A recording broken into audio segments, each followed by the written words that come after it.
pessoal, tudo bem? Como é que vocês estão? Estão bem? Bom, hoje a gente vai ver os dois tempos verbais in contrast. A gente vai ver os dois tempos verbais juntos.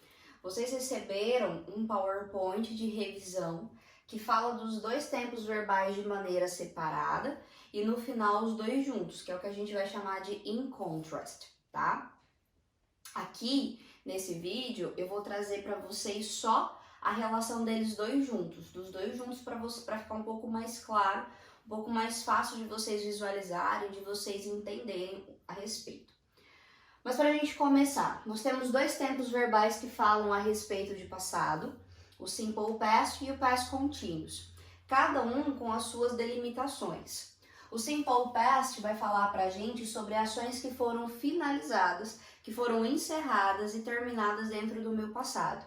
São aquelas ações que tiveram um começo, um meio e um fim. O past continuous, por sua vez, ele já vai falar a respeito de ações que estavam em desenvolvimento em um ponto específico do meu passado. Então, por exemplo, é como se no simple past eu fosse mais geral e no past continuous eu fosse mais específica. Então, por exemplo, eu quero saber o que é que você estava fazendo ontem às 3 horas da tarde. Eu estou sendo específica. Então, naquele período das 3 horas, qual era a ação que você estava desenvolvendo naquele momento, tá? Então, ele é mais específico. Normalmente, ele vai vir acompanhado, de horas, palavras que são bem específicas de um tempo. O simple past, por sua vez, ele é composto apenas por um verbo, que a gente vai chamar de verb, conjugado na forma do passado, tá? No past. Isso daqui para as frases afirmativas, tá? Então, nas frases afirmativas, eu conjugo o verbo. Lembrando que esse verbo pode ser regular, terminações em D, ED e ED, ou esse verbo pode ser irregular, que aí a gente tem que olhar numa tabela. A tabela eu coloquei para vocês também no link da aula, né? Tem uma tabelinha ali para vocês poderem consultar os verbos que são irregulares. Já o past continuous, por sua vez, aí ele vai trazer outra situação. O past continuous ele vai ser formado por dois verbos. Um verbo que a gente vai chamar de auxiliary, de auxiliar. Então ele é obrigatório, ele precisa estar. E esse verbo auxiliar vai ser was ou ele vai ser were, tá? Que é o verbo to be no passado. Lá no PowerPoint eu coloquei certinho a conjugação de cada um deles.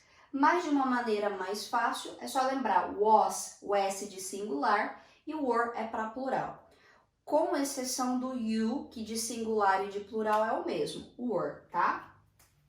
E mais, o que a gente vai chamar de main verb, que é o verbo principal, e esse verbo principal vai receber. Se é contínuo, se tem essa continuidade, então ele vai receber ing, tá? Ele vai receber o ing, tá bom? Para a gente poder organizar. Então, enquanto o simple past eu tenho apenas um verbo conjugado, aqui no past continuous eu preciso de dois verbos, é obrigatória a presença dos dois verbos, o auxiliar e do verbo com ing. Então se eu colocar só o verbo com ing tá errado? Tá, porque eu não sei se é presente ou se é passado. Então eu preciso do auxiliar para indicar para mim que essa ação é no passado, tá? Bom, isso daqui é os dois organizados de uma maneira separada. Agora, a gente precisa entender como que eu vou organizar eles, então, juntos. Como que eu vou juntar, né? Que a gente vai chamar de in contrast. Normalmente, eles vêm juntos, tá? Eles vão vir acompanhados. Então, eu tenho duas orações dentro de uma só, tá? Bom, como que isso funciona? Imagina que isso é uma linha do tempo, tá? Então, eu tenho uma oração que ela estava em desenvolvimento no meu passado, tá? Isso aqui é o passado, o past.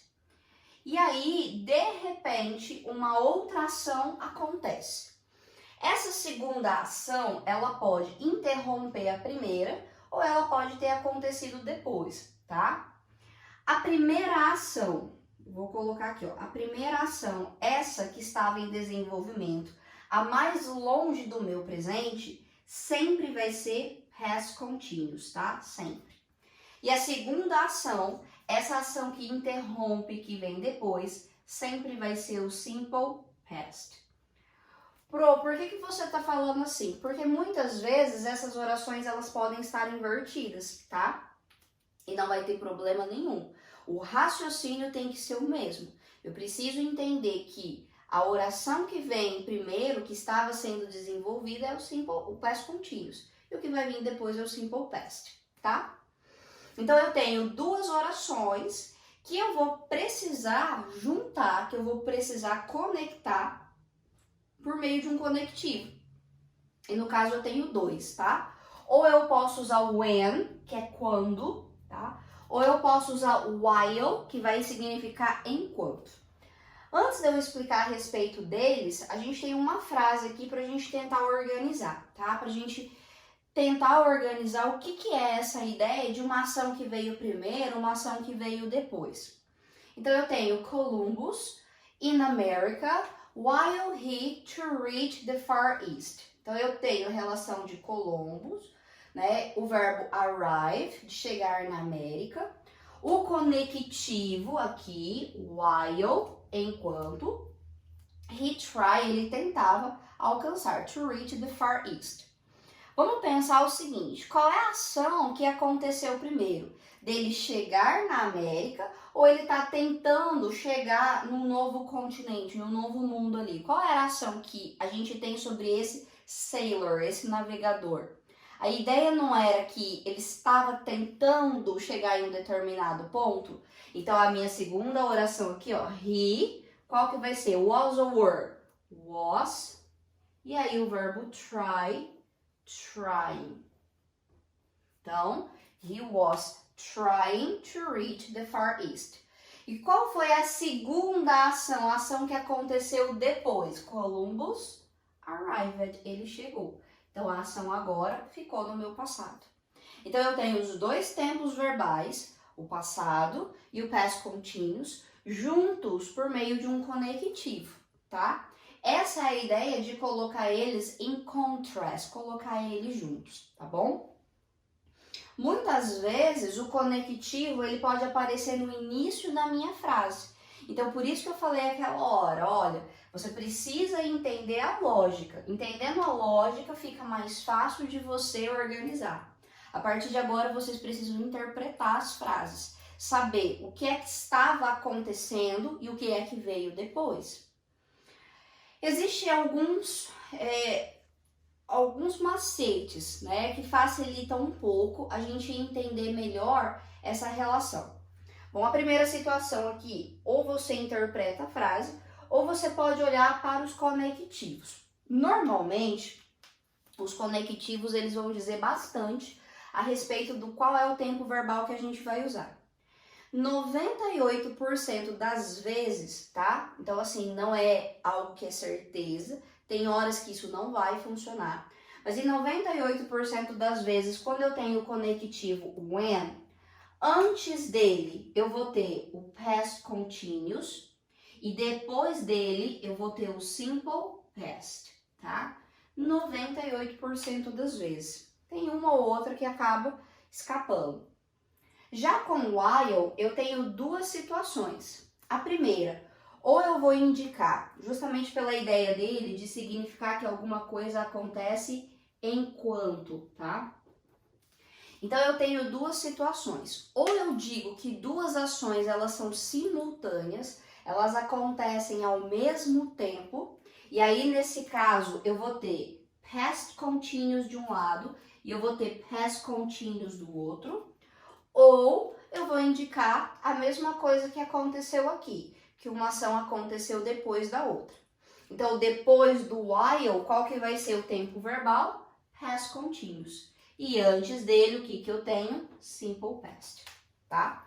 Então, normalmente, são algumas dicas que a gente dá para entender melhor o que eu posso usar ou não.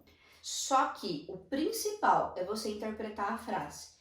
Quando você interpreta a frase, você sabe qual é a ação que veio antes e a ação que veio depois, fica mais fácil para você organizar.